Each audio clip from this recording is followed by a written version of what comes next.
dar el turno al doctor, disculpen ustedes, al doctor José Luis Delgado Lamas. Él viene de Guadalajara, nos va a platicar acerca de los linfomas no Hodgkin. Y José Luis, si estoy en lo correcto, te dedicas a hacer dinero nada más, ¿no? Más o menos. Sí, la pura práctica privada. Muy bien, doctor, bienvenido. Gracias. Buenas tardes, muchas gracias al comité organizador del evento. Vamos a platicar a ustedes algunos de los detalles que hemos encontrado en la práctica diaria acerca de los linfomas indolentes, linfomas que ya no están en la clasificación oficial de la OMS, pero que siguen siendo linfomas de curso lento, de aparición asintomática prácticamente, y que muchos de ellos aparecen en forma sintomática en forma tardía. Se clasifican estos linfomas, como están aquí en la gráfica, de linfocitos pequeños que tengan expresión leucémica o no. A veces la expresión es mínima. El folicular, que depende del patólogo para conocer la etapa de extensión. El marginal, que puede ser esplénico, extraganglionar o ganglionar. El esplénico puede tener linfocitos vellosos o no. El extraganglionar puede ocurrir en cualquier sitio, cada vez en sitios más inesperados.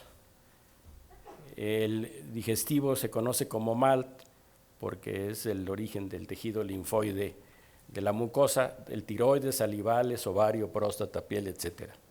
Y el ganglionar, que también es el más raro de los tres, puede tener células monocitoides o no, de acuerdo con el patólogo.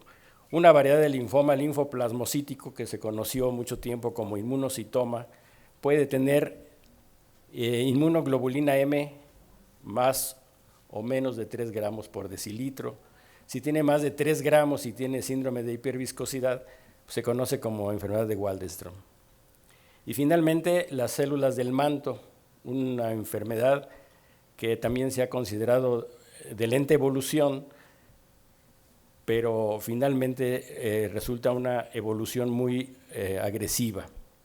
Se clasifica como clásico de células pequeñas, el blástico o blastoide, y recientemente se clasifica histopatológicamente una forma parcial, donde no hay adenopatía, pero tiene todas las demás características en sangre periférica y en médula ósea, y una variedad in situ, que ahora los linfomas foliculares in situ también tienen expresión periférica y son de muy lenta evolución. La proporción de los linfomas varía, de estos tipos de linfoma varía, es más frecuente el de linfocitos pequeños y el folicular con en mayor número de casos. Hasta la mitad de los linfomas que vemos son precisamente de esta variedad y la otra es de los linfomas de células grandes. Sin embargo, los linfomas linfoplasmocíticos de células del manto y de zona marginal tienen características muy propias que vamos a analizar enseguida. Como todos ustedes saben, los linfomas foliculares se originan dentro del folículo. Por razones que no conocemos, tienen una actividad específica en el centro germinal y de ahí salen situaciones o linfomas tan variados como el folicular, el de células grandes o el linfoma de Burkitt, dependiendo del el cambio somático que hayan sufrido. Y finalmente, los plasmablastos o los linfocitos plasmocíticos de los linfomas linfoplasmocíticos. Cuando uno revisa la histología o la citología, siempre es necesario observar la sangre periférica. Es una observación que siempre insistimos en que se haga en cualquier situación clínica que se nos presente, puesto que en la morfología a veces podemos hacer el diagnóstico casi cuando existen las células anormales, casi en forma precisa o altamente sugestiva del diagnóstico. De tal manera que es importante reconocer en la sangre periférica células anormales. Luego veremos algún caso de esos. En el avance de la ciencia y el uso de recursos en forma exagerada, a veces cometemos algunas pifias. Esta es una biometría de una paciente que tenía esferocitosis y había sido operada del vaso, y resulta que tenía linfocitos atípicos, como ustedes ven aquí en el frotis de sangre periférica.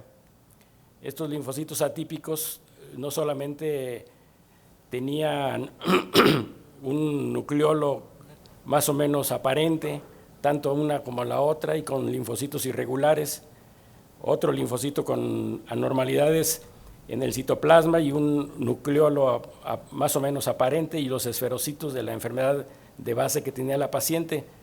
Sin embargo, la paciente tenía linfocitos atípicos, pero no tenía ninguna otra manifestación clínica.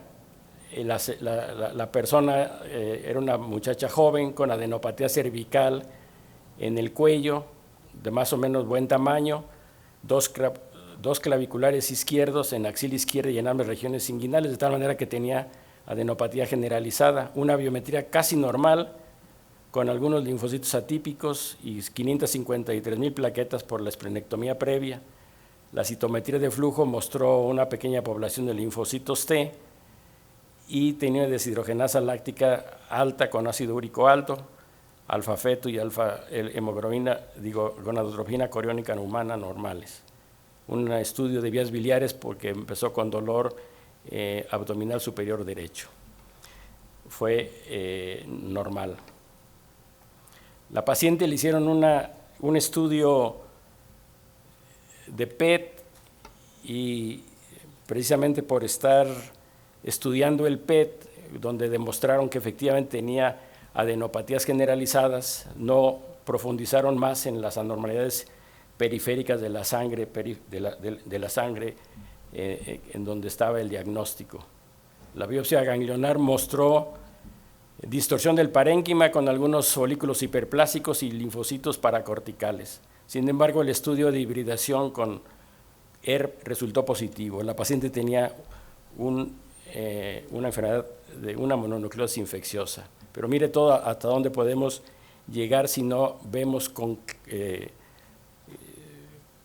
acuciosidad las alteraciones que nos muestra la sangre periférica. Los inmunofenotipos de estas enfermedades tienen características muy específicas y se pueden diferenciar, ahí están marcados en rojo, algunas características que pueden ser útiles para el diagnóstico diferencial. Todos los que están aquí son linfocitos B, de tal manera que todos los marcadores B van a ser positivos.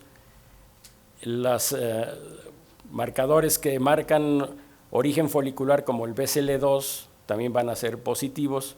Algunos van a tener más que otros. El BCL6, que es un marcador fuera del folículo linfoide, es también positivo en el linfoma folicular. De tal manera que a la derecha, en el extremo derecho, están los anticuerpos adicionales que hacen caracterizar a las enfermedades de este tipo. Durante mucho tiempo se consideró a la leucemia de células vellosas como de lenta evolución, y aquí está también caracterizada en un renglón. Los linfomas de células marginales, como ustedes están ahí están clasificado el linfoma marginal, se ve claramente que es fuera del tejido linfoide del folículo.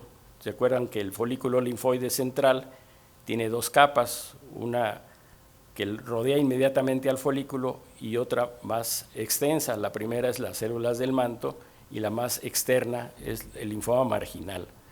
El linfoma marginal, habíamos dicho que puede ser esplénico, la imagen de arriba a la derecha, puede ser ganglionar, la del centro, la más rara, o puede ser digestivo,